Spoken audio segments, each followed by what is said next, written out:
Critics claim that the authors' names were added later to the Gospels, but they need to provide textual evidence of this. An example would be an obvious copy of Matthew, with no title attribution to Matthew, and dated earlier or early enough to suggest that it was not simply a late, accidental omission. And there are none.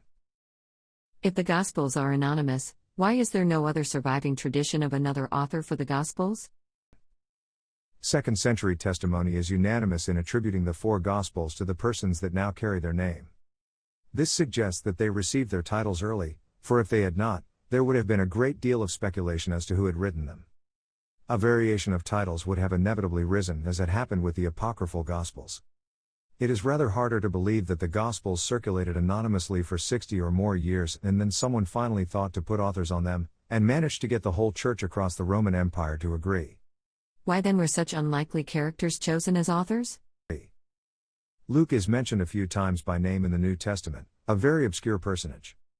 Mark was a rotten kid, he abandoned Paul. Matthew was an apostle, but he was also a tax collector. Would you pick the IRS man, and an obscure apostle, to author your gospel?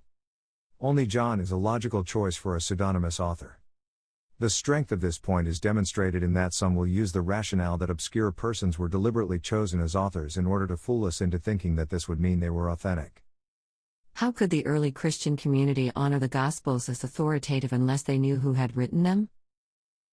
Even granting such a late date as some critics surmise, it is doubtful that the Gospels could have gotten anywhere unless they were certainly attributable to someone who was recognized as knowing what they were writing about. On the other hand, I must say that some critics assume a high degree of gullibility in the first-century church.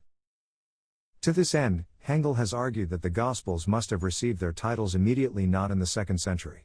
For an anonymous author to have penned a Gospel, and have it accepted as from the hand of one of the quartet or any authoritative person, would have required them to first produce the Gospel, then present it as the work of another. They would have to concoct some story as to how it came peculiarly to be in their possession, get around the problem of why a work by such a person disappeared or was previously unknown, then get the church at large, first in his area and then throughout the Roman Empire, and would not the claimed discovery of such a document cause a sensation, and controversy, to accept this work as genuine?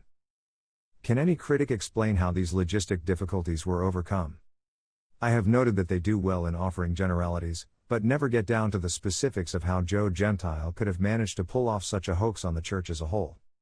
Is there any parallel to this in secular history, where an enormous group at large was bamboozled by, and continued to be bamboozled by, not just one forgery, but four? Attributed in a couple of cases to members of an inner circle, in widely separated places and times. I'll add that under the Q/Markan priority hypothesis. How is it they suppose that Matthew and Luke would choose to use an anonymous document as a source? Mark could not be recognized as authoritative until it was known what source it came from.